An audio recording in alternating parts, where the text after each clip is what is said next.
Hello everyone, and welcome to Angel Meadows Radio. I am Mama D, your host. My show is called A Conversation with Friends because I believe everyone is a friend we have yet to meet. This show is where you get to know new friends or get reacquainted with old friends. So sit back, relax, and enjoy the conversation.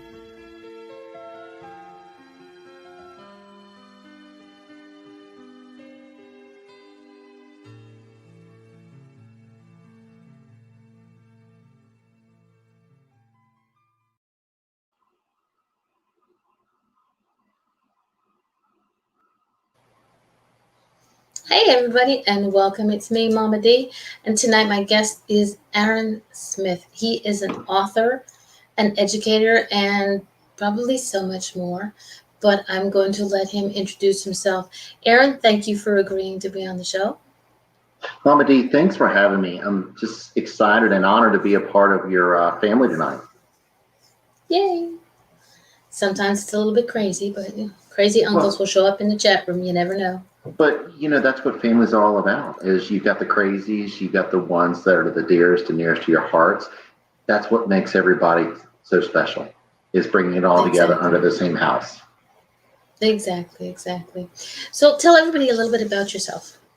So I am an educator, been in education for over 23 years, and currently work at a place called Denby High School Aviation Academy.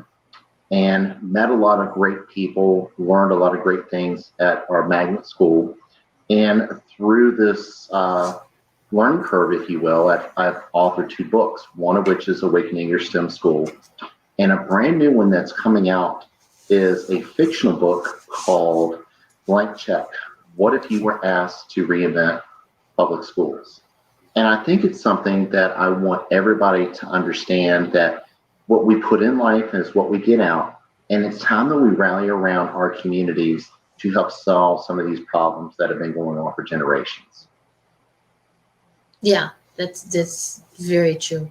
Now, I'm going to be honest. I didn't get to finish the book, but it starts off with a gentleman who is ex-military, which you have amazingly so.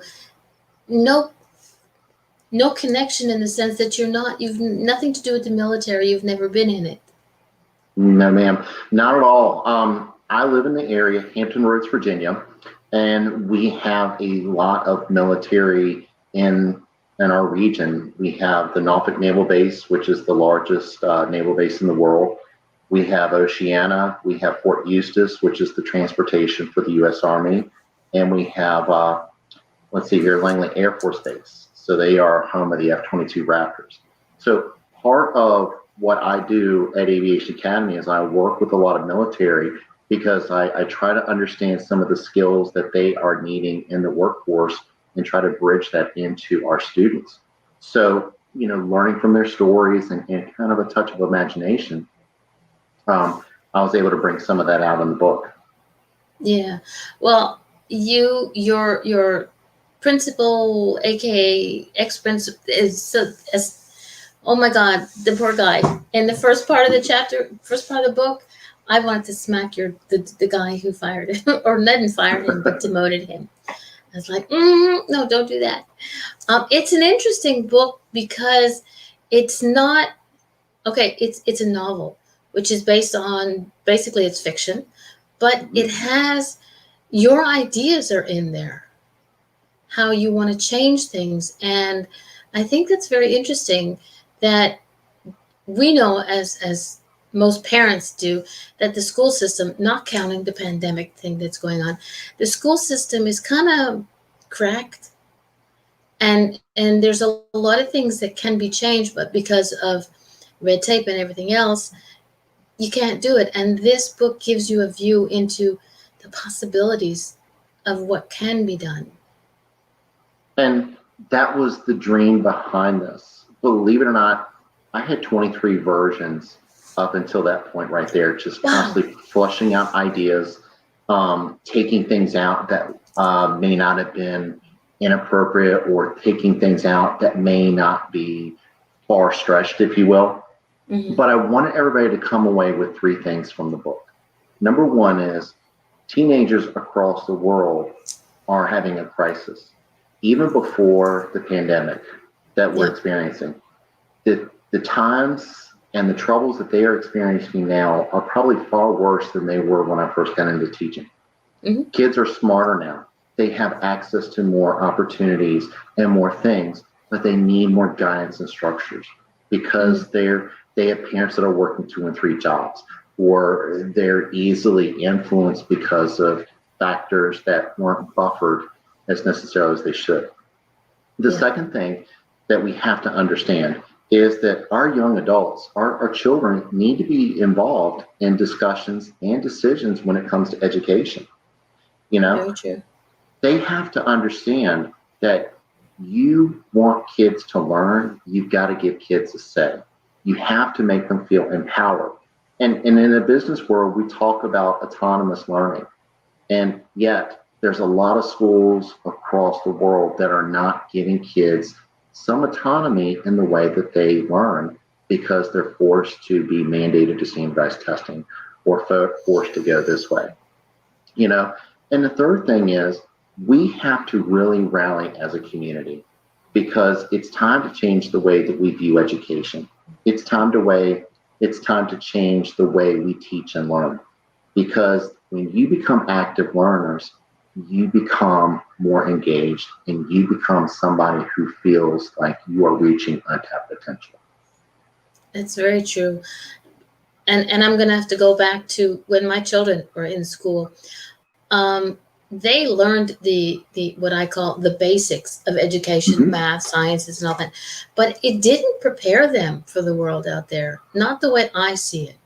I mean, now when you go to high school, when I went to high school, we had home ec. I learned how to cook in home ec. You know, aside from that, my mother teaching me, you know, I had that. A lot of kids don't have that because of budget cuts and everything else. These are some of the things that got cut are important for now, because I mean, you expect a child to go out there and work and they can do the mathematics and they can do the sciences, and they can't come home and cook themselves a decent meal. They pop that sucker in the microwave, and you know, and it's such simple things, but it also things like working out a budget, how to work with things like that kids don't get that. It's like math. It's like that's you got, and you got your history, and you got, but never teach a child how to work a budget, how to pay rent, and how. And these are important things. So, like, okay, maybe you can't, you know, bring home ec back and put all that stuff with it. You know, teaching them the basics. You are so right. Yeah, you're so right.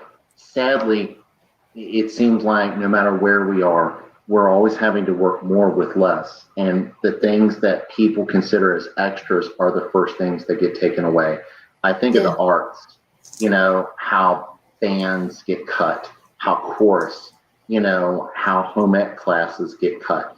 Then after that is professional development, the things that teachers need to learn to stay fresh and to stay updated with new ideas and techniques and pedagogy. And then, of course, the technology gap. You're talking about school systems that are dealing with, you're talking outdated computers and inadequate systems. And it's just created an epicenter for the perfect storm. Yeah.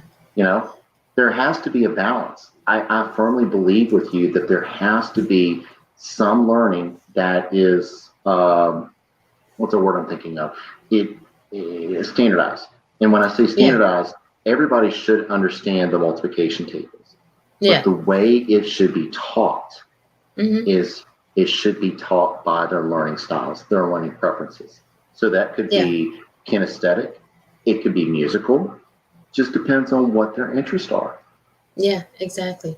I have a friend, and he was a music teacher. He's a great musician, and he was a music teacher, and I think he was in Boston, Massachusetts, and then there's another other little town, but in the Massachusetts area.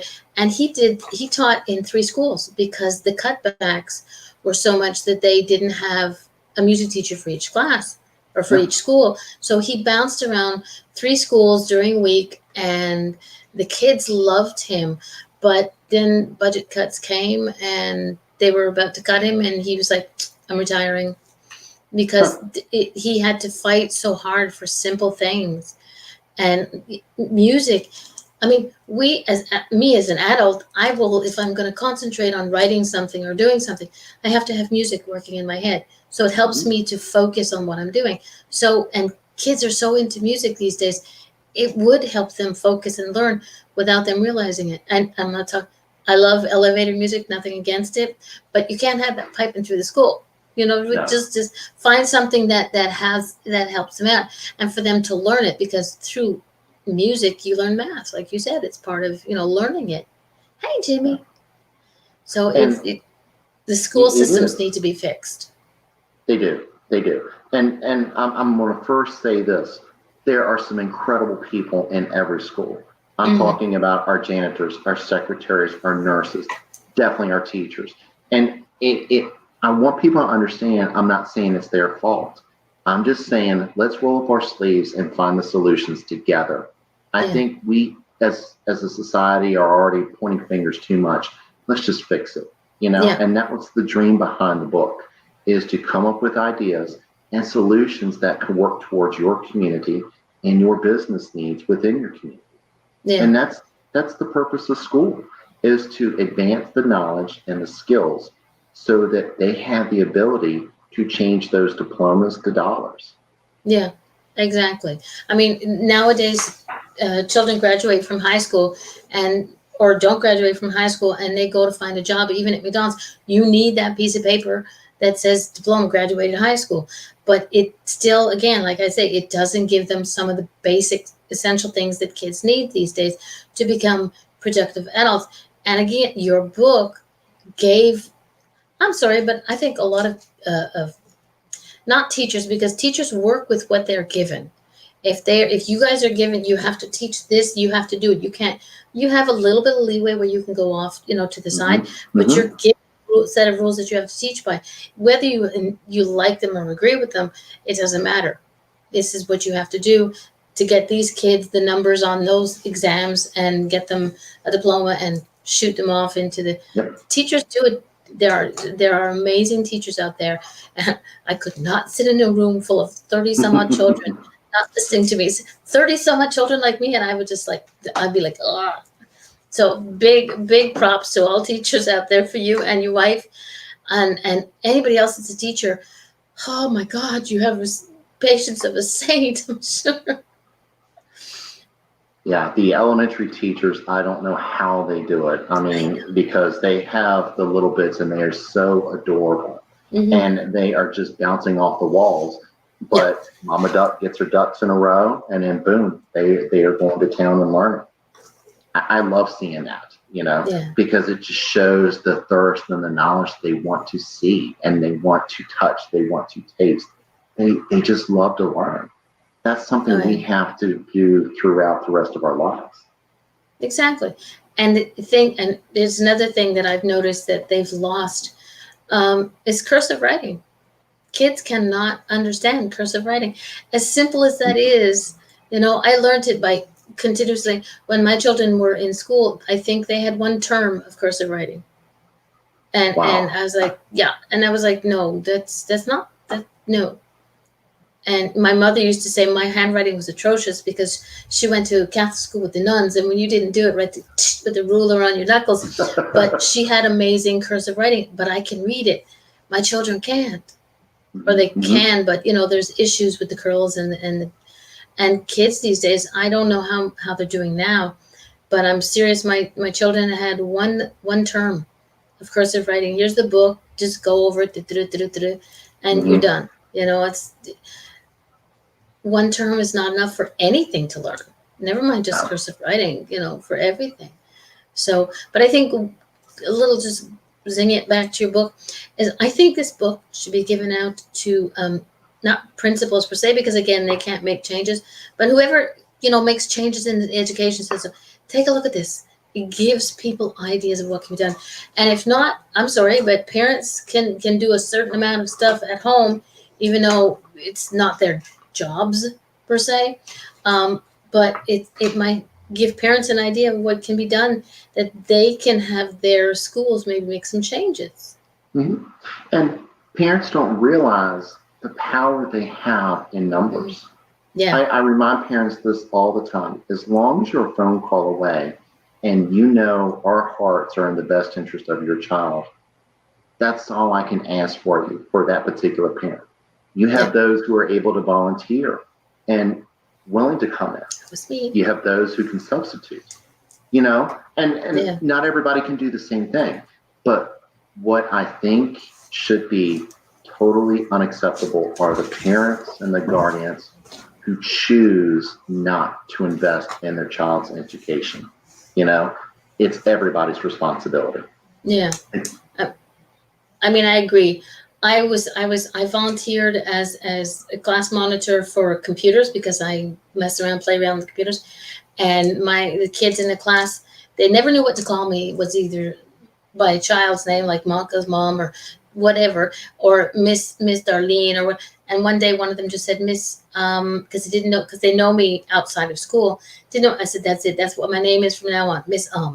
So I'd be going through the grocery store, Miss, how's it going? You know. So I mean, it's as simple as that. Mm-hmm. I took the time to volunteer at my school. It wasn't a lot, but the kids, I felt, learned something from me, and I could bring it home to a certain extent. The stuff that I learned eavesdropping on kids' conversations and seeing what they were interested in, what they were missing, so I could come home and bring it up with my children.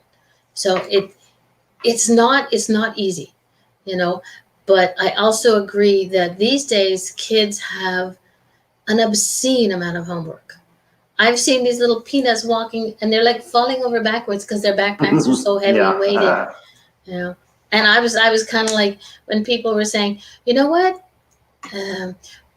with COVID, people have to keep their books clean and whatever when they come. I said, maybe you think this is the time that children shouldn't have homework. They should do all their work in school, and then not have to worry about bringing home books. I said, there'll be a lot of parents that'll be very happy with that. Yeah, I agree. I think what we should be doing with homework is more making it an extension. And by that, I'm talking about tying in real world scenarios. Don't just make it do 10 problems a call tonight or write a 1-paragraph essay. Have them be like an engineer on a job site where they actually have to figure out the cost of the production of the schedule, or how do you take inventory of things? That's where it ties in the skills and the jobs to the skills within that lesson that the teacher needs to harness. That's one of the biggest things that I saw when I taught. It was the biggest mistake of my life is I taught math. I just did a lot of problems. On occasion, I would do work problems. But now that I look back and now that I've talked to business partners and seeing how STEM works, we should be putting a lot of real world scenarios in there. We should be putting emphasis on promoting STEM with young ladies, especially in underrepresented groups, and giving them the opportunity to dream and explore and allow them to have that ability. Okay. Now, can you explain what STEM is? Yes. All right. So STEM is an acronym. It stands for science, technology, engineering, and mathematics. Some people may call it STEAM, where it could be arts, and that allows subjects to be integrated. This is one of the problems that, at least in American education, for years, math is taught in a silo, English is taught in a silo, science is taught in a silo. But when you go out in the workforce, you see engineering and technology put together. Yeah. For example, a 3D printer. So the more we can integrate STEM into our schools, the sooner and the quicker they can become savvier at those jobs. It transforms education. It becomes them to be active thinkers, to be student-centered products, to be highly engaged, to really be proud of something. It's not just the science fair project, but it's the ability to transform the way that we process information. Agreed.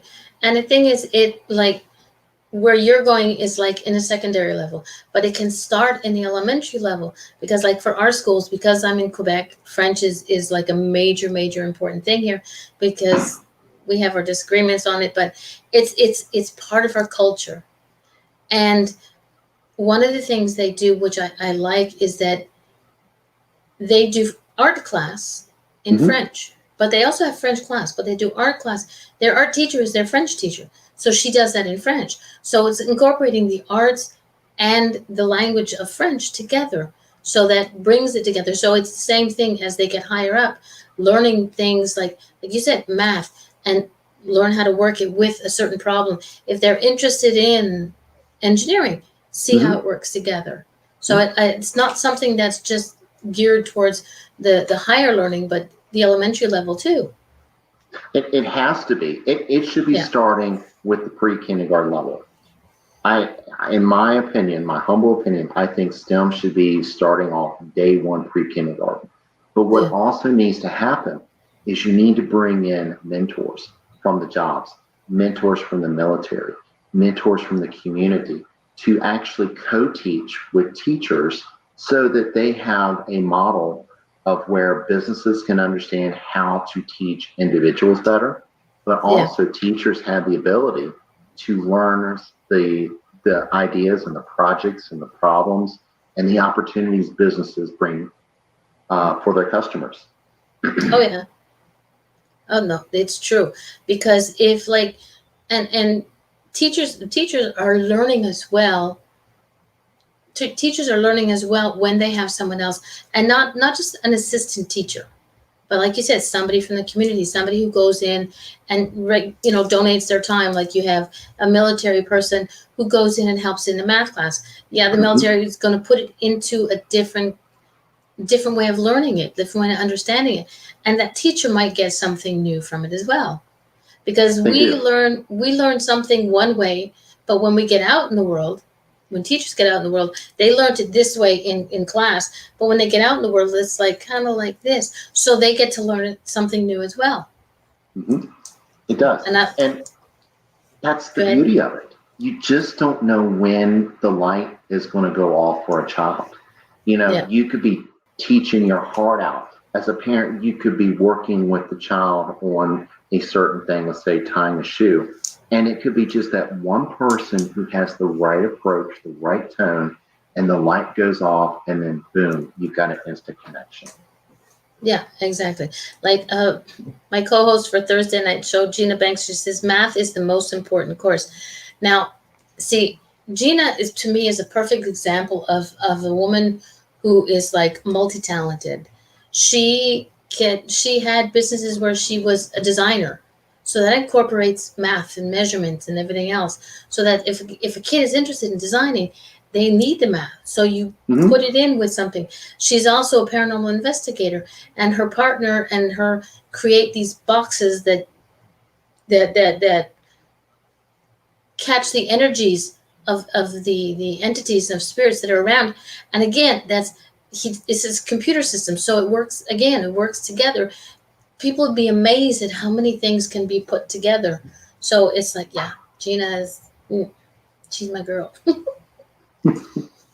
She's smart, that's for sure. She Yeah. understands the value of math. Oh yeah, she does. And she's a builder. She's a diva builder. She's not just a builder, she's a diva builder. But it just goes to show that, like, because there's kids out there who don't know what they want. I mean, I'm sorry, but when I was in high school, I had no idea what I wanted to do. I eventually figured out what my forte was, and that was talking. You just can't seem to shut me Hmm. up. And I took a public relations course, and in university, just as a side, and I just sailed through that.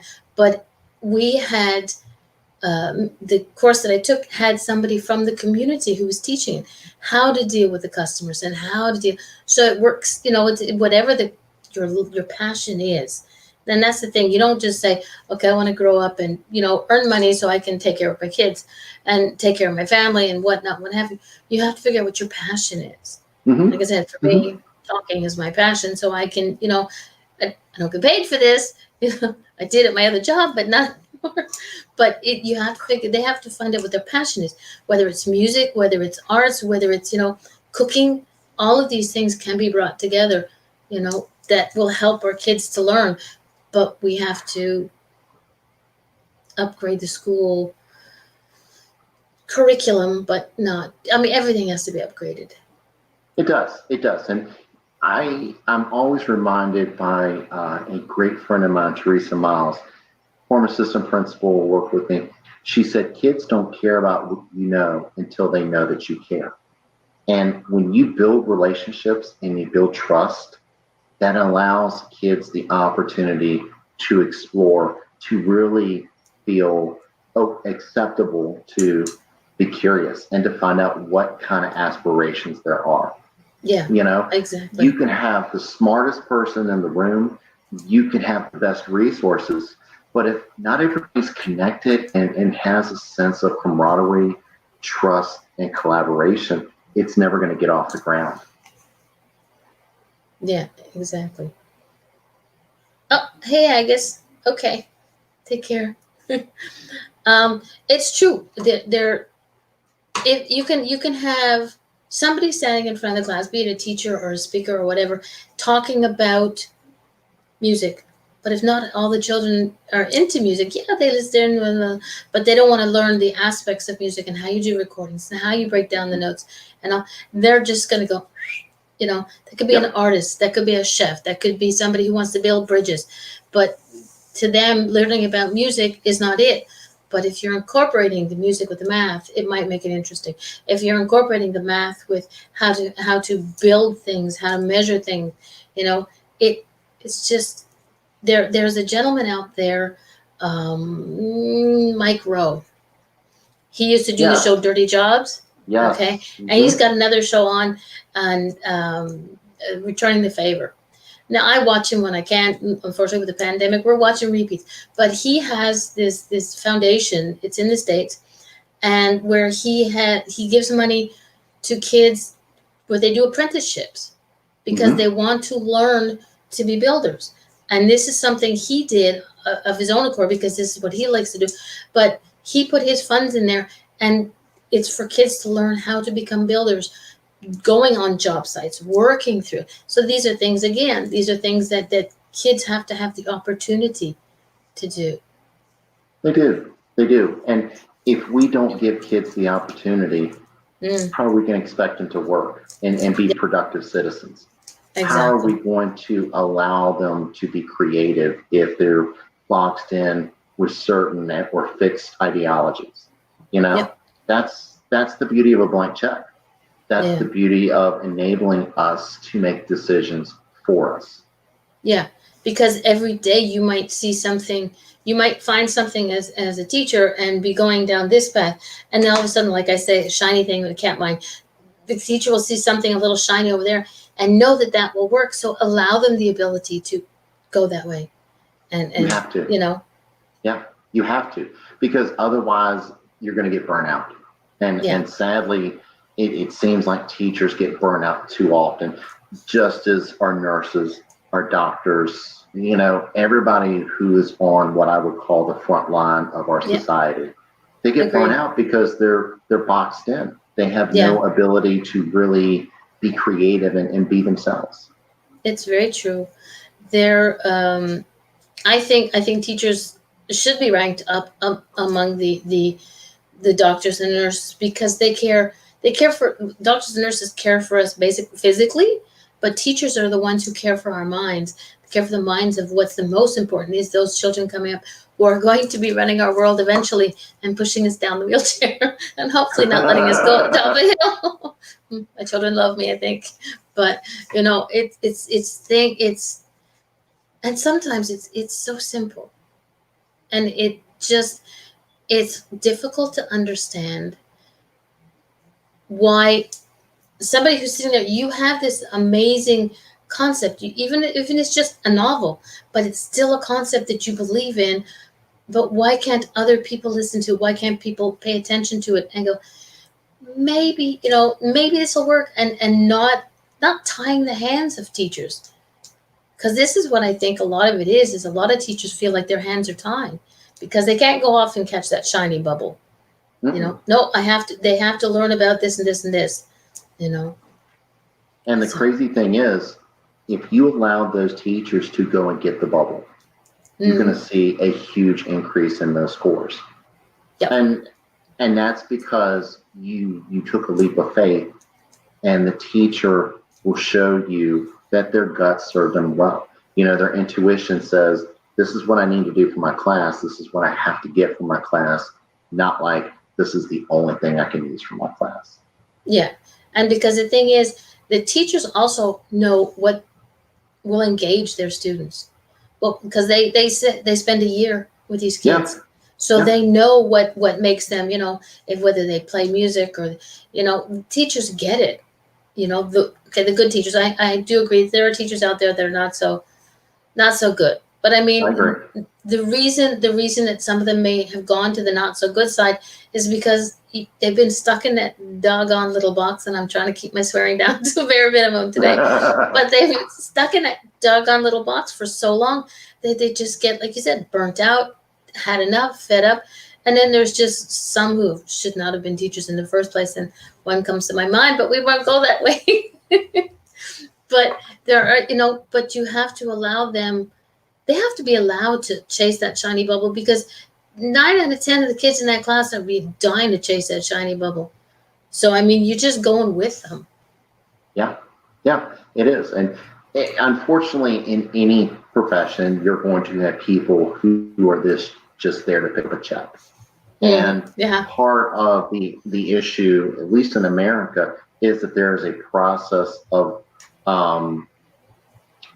I hate to say removing, but there's a process that has to go through to make sure, you know, there's justification and removal. And I get it, but at the same time, students shouldn't have to suffer throughout the years that they're teaching. Yeah. We're not going to go there. No. Because I've had to deal with a teacher who, when my children were in school and when they were out of school, and this guy should never have been a teacher. It's just this, for him, this was the easy way to pick up a paycheck, like you said. But I think he's no longer a teacher. Yes, for all our children's minds. But then he is that is in the minority. More teachers are amazing individuals that started for a really good reason and want to continue it, but the system keeps, like you said, keeping them in that dark little box. Mm-hmm. And it just, you know, let them breathe, people. Let them breathe. Yeah. Let them do their thing. That's why they're professionals. You know? Yeah, exactly. It's funny because my niece goes to school next week. We start school on Tuesday. And our elementary school, put out a video of the teachers all introducing themselves and telling the kids that, you know, what there's things going to be changing, but things are going to stay the same.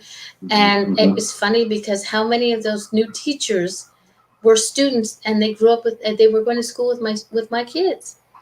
And I knew what they were like as kids, and they had so much drive and energy that I hope more than beyond hope that these kids, these grown-ups, I can't say kids, but I feel like, oh God, I feel old. These young adults will pass on the energy that I saw that they had when they were younger, and be allowed to do that. Now, I know that there's going to be a difference in the American system and the Canadian system, but I don't, it shouldn't be. It's all about the children. It's all about expanding their minds and not just, you know, you don't want a child to sit in the class and hear Charlie Brown's teacher going, wah, wah, wah, wah. Oh gosh, no. No, Yeah, you definitely Gina don't want to says, do that. You know, Gina says she had an art teacher that followed her through all of her schools from 4th grade through grad. She was amazing and got me a scholarship to the Art Institute of Boston. This woman, I mean, that's to me, that's an amazing teacher. She was able to go, you know, follow her throughout and make sure that, like, when Gina needed a smack upside the back of the head, that this woman probably virtually did it. Mhm. No, Gina needs it often. But that is what, see, can you tell I love my co-host on my other show? Mind you, it's her show, and I'm her co-host, but she loves me, so she puts up with my silliness. But that is what that teacher had, that ability, had that drive, saw something in a student that she was there to, to poke her and push her and continue and aid her where she can. And this is what a lot of teachers don't get, is that ability to be allowed to do this. Mhm. And Mhm. and I have to say, it's not just from the school system, or the people who created the school system. A lot of parents are afraid to, like, there are parents out there that I want my child to be a doctor, and that's all I want them to do. Excuse me, but their child wants to be an artist, their child wants to be a dressmaker. But because Mhm. that parent's like, nope, but the teacher can see what the child has the ability, and they might go to the parents and say, hey, look, I see this. Nope, medicine, sciences, math, they're going to be a doctor. That's all there is to it. And nobody's happy in that. No, no, and that's part of the issue with our schools, is that we're so focused on 4-year institutions that are the gateways to doctors, are the gateways to lawyers, and people don't realize that 83% of those that get technical degrees, we're talking about like associate's degrees with certifications, 83% of those people make the same amount of money as somebody with a 4-year degree. Mm-hmm. And that could be anybody from a drone operator. It could be somebody who is specialized in industrial manufacturing, and you really need to go find where your heart is, not Yep. necessarily where everybody else is going there. Yeah. That's Yeah. something I tell kids all the time. Don't go where your friends are going, because your friends are not going to give you their paycheck. You need to go where your heart tells you to go, because Yeah. that's where it's going to be time and time again. Exactly. As like I'm gonna use my boys as an example. Both my boys love to cook, and I thought that they would go that direction of being, learning how to cook, being chefs. Mm-hmm. Then they could just, take care of mom, feed her. I would have to do my own cooking. But Well, that. they discovered construction. Yeah. They're being boys. They're having fun with learning to build things. I mean, they know how to do it now, but it was something that they were like, oh, well, do it just because, I need to put food on the table and pay my rent and yada yada. But they both enjoy it now. Not that they have stopped wanting to cook, because I'd be like, okay, when you're coming home, you're going to cook something for mom. So just be ready. Mm-hmm. And all they're saying Mm-hmm. is, no, dad's got a barbecue. But we gave them, for us, we gave them a foundation. I did my best. My husband and I, we did our best to teach them, like, cooking, because they didn't learn how to cook in school. We didn't Mm-hmm. have home ec. Sewing, my daughter can sew. I can't even draw a straight line with a ruler. Never mind sew a straight line. My daughter can sew, and she has these amazing ideas. My boys are like, okay, mom, we want to, put this thing on the house when we come home. It's a rental house, but they want to fix a few things up to make my life. Yeah, okay, go ahead, go Aww. construction, do what you want to do. I'm not going to argue. It makes the house better for me. The landlord Yeah. sure as heck ain't gonna argue. But these are things that, I give my kids a foundation. I've learned that I can't live for them. I can't make them do what I want them to do, and I don't even know what I would make my children do, because I'm so into, like, just be you, Yeah. whatever the heck it is, be you, enjoy what you do. Because example, my job, when I'm working, I'm a cashier at a convenience store. Most of the people that I trained are just like, yeah, this is just while I'm going to school so I can learn to do this, that, or the other. So they didn't, their heart wasn't in the job. They came for the Yep. paycheck. And Yep. I mean, everyone thinks, oh, such an easy job. It isn't, because you have to deal with the customers. And I love dealing with my customers. You have to deal with the customers coming in grouchy, Oh, cranky yes. old curmudgeons, and you know what it's like. You want to go in there, you want to get what you want to get, you want to pay what you got to pay, and just Yeah. get out. And some people come in and they're in extremely cranky moods. And my motto is, you are leaving here with a smile. I don't care what it takes me. You're going to leave with a smile. And I don't think I've ever had a customer leave without a smile. Well, did once, but hey, once in a while I don't get what I get, but hey, c'est la vie. I mean, I even harass the cops when they come into my store because they no, I have a rule. You come into the store, you have to take your sunglasses off, and most police officers wear sunglasses, and ours was the only store that did gas in the neighborhood, and they had a new officer come in, and he walked into the store with his sunglasses on. And I said, "You're new here, aren't you?" He goes, "Yeah, why?" I said, "Okay, this is my store. I'm behind the cash. This is my store. My rules. Sunglasses have to come off, and you have to smile when you walk in this store." And he says, "Well, what if I don't?" I said, "Then there's the door. Bye. Don't let the door hit you where the good Lord split you." And he was like, "What about the gas? What if I don't pay for it?" It's easy, 911. Yeah, white car with letters on it, POL. And he goes, "You wouldn't do that." And I went, "Look at me. Now go ahead, try me." He walked out the door, came back in, took his glasses off. "Hi, how's it going?" With a big old smile. That's where I excel. I figured that out. That's where I excel is with people. Don't stick me in a corner in a room. I'll go nuts, bounce off the walls. But children need to be allowed to find that, no matter what age, find that thing that makes them not bounce off walls, and allow them the ability to. I've studied all my life. I want to be a lawyer, and all of a sudden, you know what? I've got all my degrees. I've got my certification to practice law wherever and whenever, but I want to try something else. And parents are kind of sitting there going, "Oh my God." But, and the lawyer turns out to be a cop, or the lawyer turns out to be a doctor, or, what you went for. Yeah, okay, I've got the law in my back pocket. If the other thing doesn't work, I can become a lawyer and go, argue in front of a judge.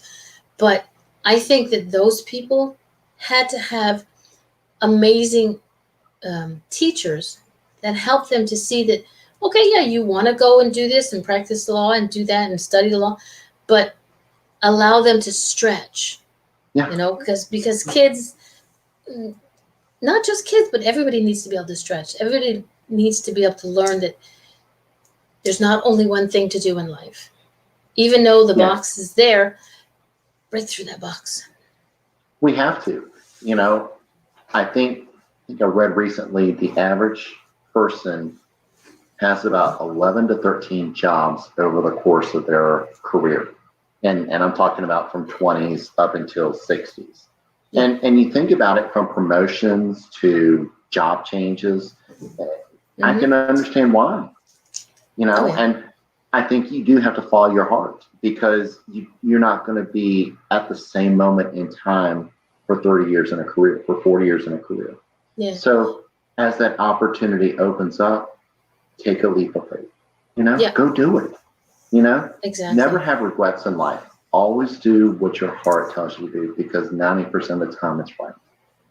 Yeah. Like if you want to fall down and you want to jump out of a plane, fall down, twist your ankle, but you never want to be able to say, "I wish I had done that." It's like, "I wish I hadn't have twisted my ankle, but I'm glad I jumped out the plane." So that you will always, yes, make sure you give yourself something to land on, but don't stop yourself from jumping out that plane.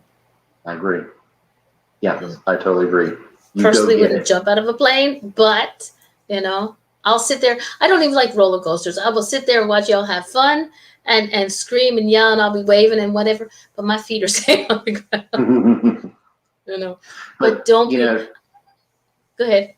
No, sorry. I had an excitable moment. You're right. When you do take that leap of faith, you don't ever turn back from the first sign of resistance. No. It means that you keep going. If you fall down 7 times, you get up 8 times, because your heart tells you to go there, and it's going to eventually happen. You just can't give up on yourself. Yeah. And the thing is, you might be going down this path going, "Oh my God, I so want to be a lawyer." Well, like my sons, I so want to cook. This is something they looked into the schooling, but then, yes, they had to pay the bills. So they, had friends in the construction industry said, "Come on, you can get a good paycheck here." And they swerved, but it wasn't a bump it was a bump in the road, but it wasn't a roadblock, because they found something else they enjoyed doing. And so eventually, like I always say, eventually they'll be able to build mommy a nice house, and then they can come cook my day dinner. My mind goes to food. If it's not food, it's chocolate. So don't worry about that. But you have to, And roadblocks are in the way, my way of thinking. Roadblocks are put in your way because there's something else that you need to do.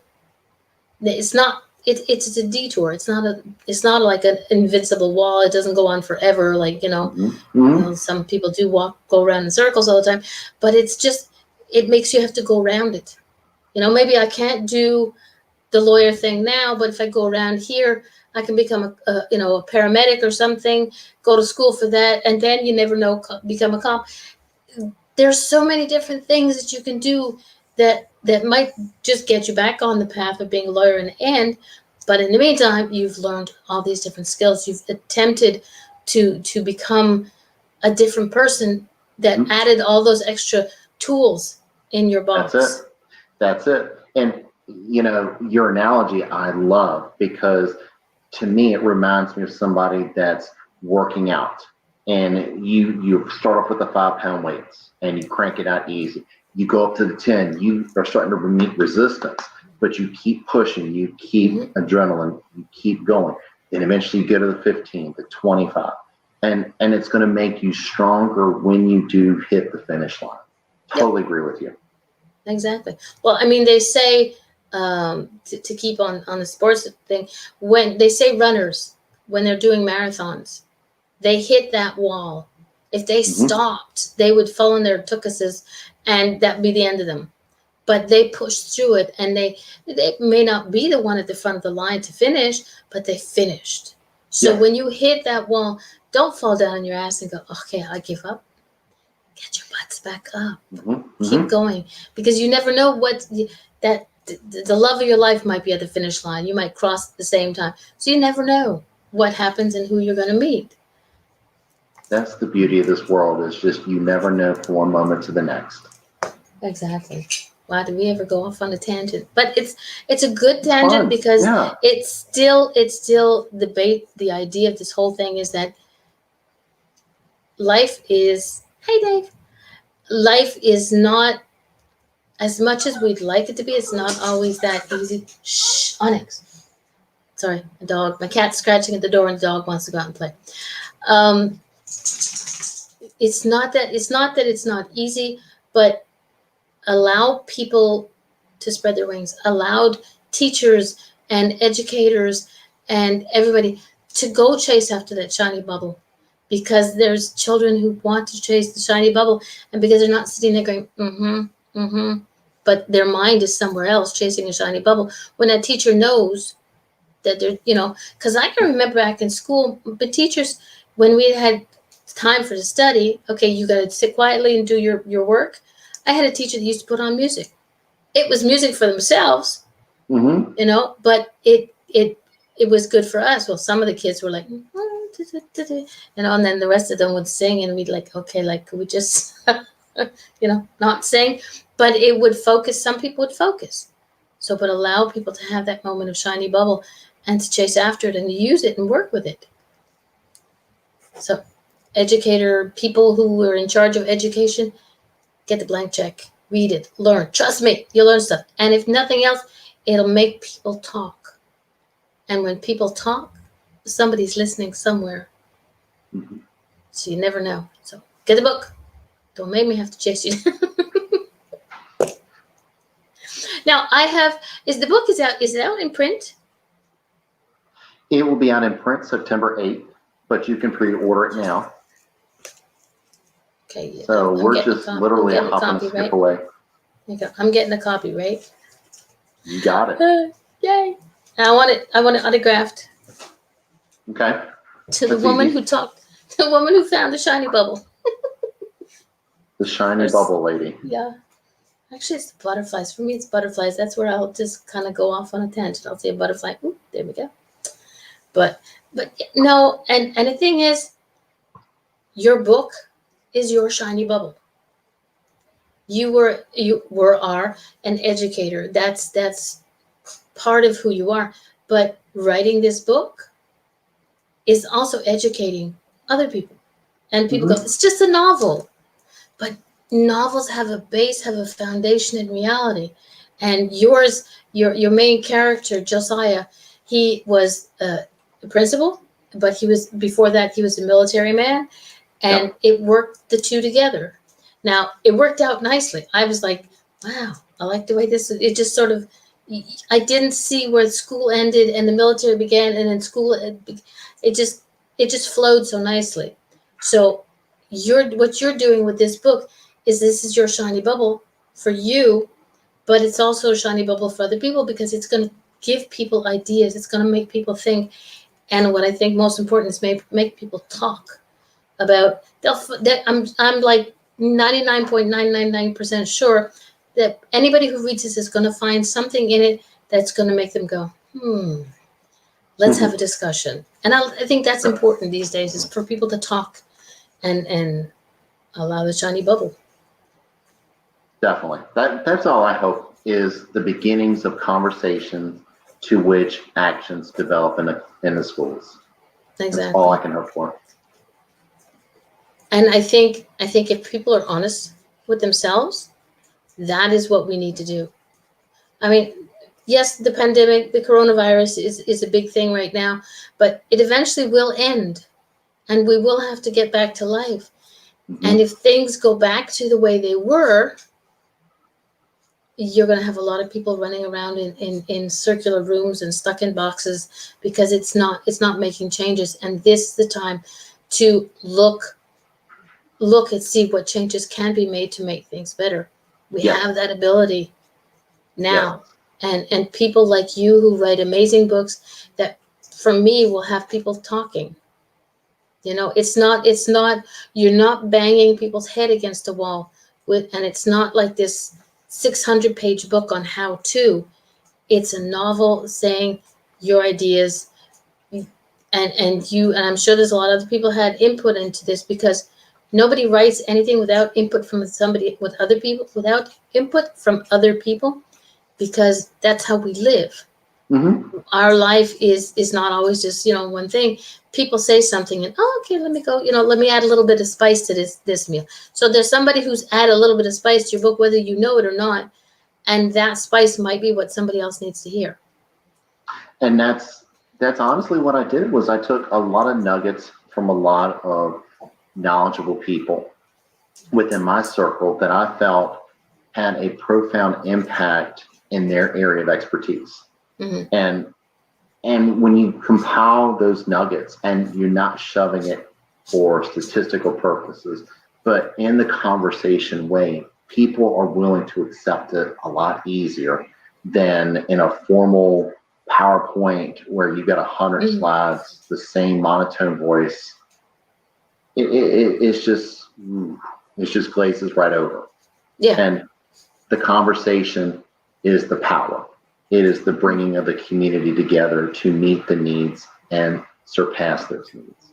Exactly. People need to be open.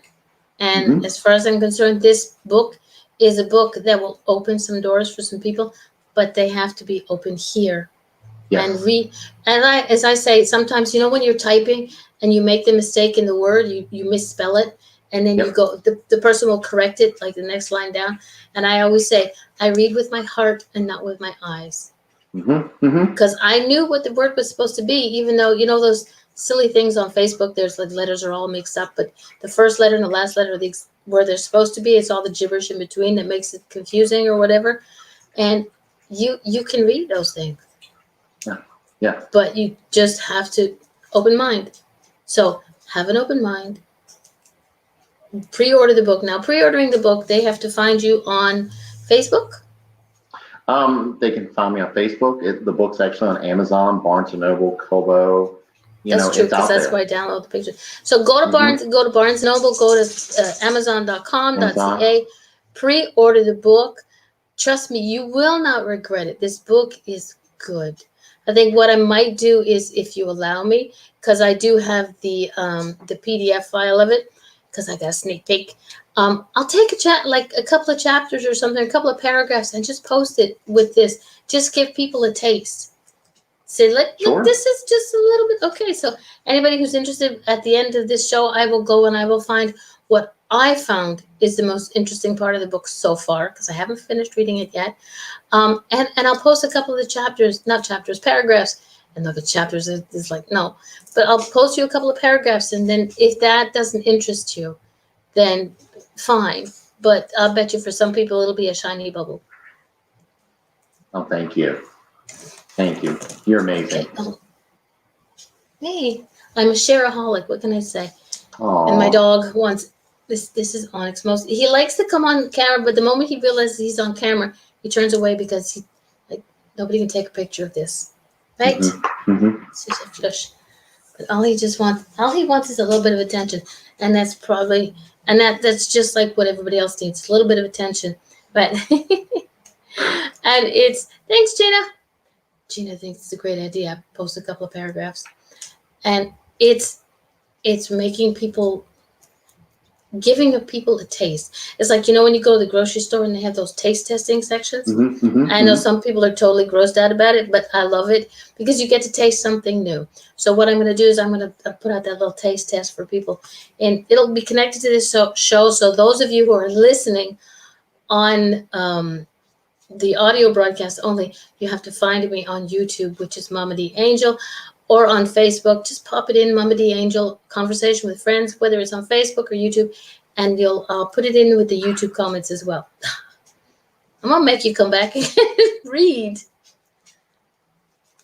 Here we go. So I'm not gonna make notes so I can remember to do this, otherwise, because I'm gonna go eat barbecue ribs for supper tonight. There you go. Sorry. Right. Well, our time is pretty much up. My gosh, an hour goes so quickly. But one thing's for sure, I will get the book in September. I expect it to be autographed. Otherwise, you'll watch me have a redheaded temper tantrum. I'll make sure you get it. Very cool. And I will do an opening, and anybody who's interested, go check it out. I swear I will post a couple of paragraphs that will just sort of tantalize you into wanting to read more. And we're gonna, hopefully a lot of people be like, okay, sales. Because this is a golden nugget. This is a golden bubble, but I have a feeling that there's going to be a lot more after this. That's the hope. That's the hope, is to change the lives of our kids. That's all I wanted.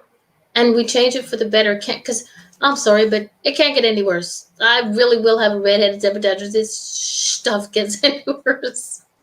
Our kids are our future. So you have to give them the opportunity to grow. Let that light inside of them shine out. Don't squish it out with those little candle schmookers that we have out in the Catholic faith, where they put out candles. So, all right. I will thank you very much for being on tonight's show. And I will, you know what? When I choose the paragraphs that I'm going to share, I will share them with you, and you can give me your opinion if you like those the best, because see what we say. We'll see what we can get. Maybe you'll come up with a couple of chapters that you like the best. We'll put them all in there. We'll see what happens. I'll pick mine. You pick yours. Send them to me via email, and I'll post them in the show. Sounds good. That's a deal. All right. Perfect. All right, everybody. Thank you very much for shopping tonight. I think I need a break for showing up tonight. I will see you next Sunday here on Conversation with Friends, but I'll see you on Thursday in the Fox Den. Good night, everybody. Night, Aaron.